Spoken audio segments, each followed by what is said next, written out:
ಈ ಬಾರಿ ಮೈಸೂರು ದಸರಾದಲ್ಲಿ ಮೊದಲ ಬಾರಿಗೆ ಕಂಬಳ ಕ್ರೀಡೆಯನ್ನು ಆಯೋಜನೆ ಮಾಡ್ತಿದ್ದಾರೆ ಸರ್. ಎಂತದ್ದು ಕಂಬಳ ಮೈಸೂರು ದಸರಾದಲ್ಲಿ ಅದೇನು ದೊಡ್ಡದ ಅಲ್ಲ 5 ರಿಂದ 8 ಕೋಟಿ ಈಗ ಅದೇನು ಕಂಬಳ ಅನ್ನೋದು ಬೆಂಗಳೂರಲ್ಲೂ ಆಯಿತು, ಬೆಂಗಳೂರಲ್ಲೂ ಮಾಡಿಬಿಟ್ರು. ಇಲ್ಲಿ ಕಂಬಳ ಇದೊಂದು ನಾವು ಎಮ್ಮೆಗಳ ಬಗ್ಗೆ ನಂದೇನು ವಿರೋಧ ಇಲ್ಲ.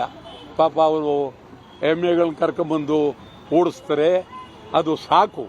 ಅದು ಮಂಗಳೂರಲ್ಲೇ ಇರಲಿ, ಬೆಂಗಳೂರು ಬೇಡ, ಮೈಸೂರು ಬೇಡ. ಇದು ನಾಟಕ ಅಲ್ಲ. ಇಲ್ಲೊಂದು ನಾಟಕ ಆಡಿಸ್ತೀವಿ ಅಥವಾ ಸಿನಿಮಾ ನಟರು ಬರ್ತಾರೆ, ಹಾಡೋರು ಬರ್ತಾರೆ ಅಂತ. ಪ್ರಾಣಿಗಳು ಎಮ್ಮೆಗಳು ಅಂದರೆ ಅವು ಪ್ರಾಣಿಗಳು.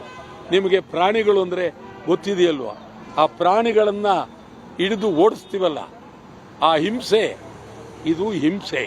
ಯಾವ ಕಾರಣಕ್ಕೂ ಕಂಬಳ ಬೇಡವೇ ಬೇಡ. ಬೆಂಗಳೂರಲ್ಲೂ ಬೇಡ, ಮೈಸೂರಲ್ಲೂ ಬೇಡ, ಚಾಮರಾಜನಗರದಲ್ಲಿ ಬೇಡ, ಎಲ್ಲೂ ಬೇಡ. ಮಂಗಳೂರೇ ಸಾಕು. ಮಂಗಳೂರೇ ಐತಿಹಾಸಿಕವಾದಂಥ ನಗರ. ಮಂಗಳೂರಲ್ಲಿ ಮಾಡಿದ್ರೆ ಅದಕ್ಕೆ ಮರ್ಯಾದೆ, ಮಂಗಳೂರಲ್ಲಿ ಮಾಡಿದ್ರೆ ಗೌರವ. ಈಗ ಎಲ್ಲಿ ಕರ್ಕೊಂಡು ಬಂದು ಅದಕ್ಕೆ ಗುಂಡಿ ಹೊಡೆದು ಅದಕ್ಕೆ ನೀರು ಇದು ಅದನ್ನು ಸಾಕಿ, ಈಗ ಆನೆಗಳು ಸಾಕದೆ ಬೇಕಾದಷ್ಟು ಕಷ್ಟ. ಆನೆಗಳು ಕರ್ಕೊಂಬಂದು ಸಾಕಿ ತೊಳೆದು ಆಹಾರ ಕೊಟ್ಟು ಅದನ್ನು ಅಂಬಾರಿ ಓರಿಸಿ ಮೆರವಣಿಗೆ ಮಾಡೋದೇ ಕಷ್ಟ. ಇನ್ನು ಎಮ್ಮೆಗಳು ಕರ್ಕೊಂಬಂದು ನೀವು ಮಾಡಕತ್ಬಿಟ್ರೆ ಸರಿಯಿಲ್ಲ. ಅದು ಯಾರು ತಮಗೆ ಬುದ್ಧಿ ಹೇಳಿದ್ರು ಗೊತ್ತಿಲ್ಲ. ಯಾರು ಬುದ್ಧಿ ಗಿದ್ದಿ ಹೇಳೋರು ಒಬ್ರು ಇಲ್ಲ, ಹೊಟ್ಟೋಗಿದೆ. ಏನಮ್ಮ ಡಿ.ಕೆ. ಶಿವಕುಮಾರ್ ಅವರ ಆಸೆ ಅಂತ ಸರ್, ಅದು ಕಂಬಳ ಆಗಬೇಕು ಮೈಸೂರು. ಡಿ.ಕೆ. ಶಿವಕುಮಾರ್ ಅವರ ಆಸೆ ಆದರೆ ಅವ್ರೂರ್ಲಿ ಎಮ್ಮೆಗಳಿದೆ, ಅವ್ರೂರ್ಲಿ ಓಡಿಸ್ಕೊಳ್ಳಿ. ದೊಡ್ಡಹಳ್ಳಿ ನನಗೂ ಸಂಬಂಧ. ದೊಡ್ಡಹಳ್ಳಿ ಇದೆ, ಕನಕಾಪುರ ನನಗೂ ಸಂಬಂಧ ಇದೆ. ಆದರೆ ಅಲ್ಲೇ ಓಡಿಸ್ಲಿ ಪಾಪ.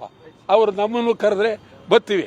ಆದರೆ ಇಲ್ಲಿ ಜಗದ್ವಿಖ್ಯಾತಿ ಆದಂಥ ವಿಶ್ವದ ಗಮನವನ್ನು ಸೆಳೀತಕ್ಕಂಥ ದಸರಾದಲ್ಲಿ ಕಂಬಳ ಮಾಡ್ತೀವಿ ಅನ್ನೋದನ್ನು ನಾನು ಆ ಪ್ರಾಣಿಗಳಿಗೆ ಹಿಂಸೆ, ಆದ್ದರಿಂದ ಬೇಡ ಅಂತ ಕಂಬಳವನ್ನು ವಿರೋಧ ಮಾಡ್ತಾ ಇಲ್ಲ. ಪ್ರಾಣಿಗಳಿಗೆ ಹಿಂಸೆ. ಮಂಗಳೂರಲ್ಲಿ ಕಂಬಳ ಸಂತೋಷ, ಮಂಗಳೂರಲ್ಲಿ ಕಂಬಳಕ್ಕೆ ಸಂಪೂರ್ಣ ಇಲ್ಲ. ಆದರೆ ಅದು ಒಂದು ವರ್ಷಕ್ಕೆ ಒಂದು ಸಾರಿ ಮಾಡ್ಬಿಡ್ತಾರೆ.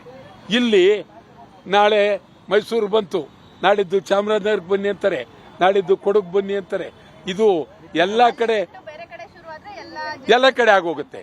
ನಾನು ಅಲ್ಲಿ ಮಾಡೋದನ್ನ ಸರಿ ಅನ್ನೋದಕ್ಕಿಂತ ಹೆಚ್ಚಾಗಿ ಅಲ್ಲಿ ಮೊದಲಿಂದ 100 ವರ್ಷದಿಂದ ನಡ್ಕೊಂಡು ಬಂದ್ಬಿಟ್ಟಿದೆ.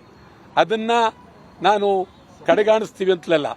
ಪ್ರಾಣಿಗಳಿಗೆ ಹಿಂಸೆ ನಿಜವಾಗಲೂ ಅಲ್ಲೂ ಆಗುತ್ತೆ, ಎಲ್ಲೆಲ್ಲೂ ಆಗುತ್ತೆ.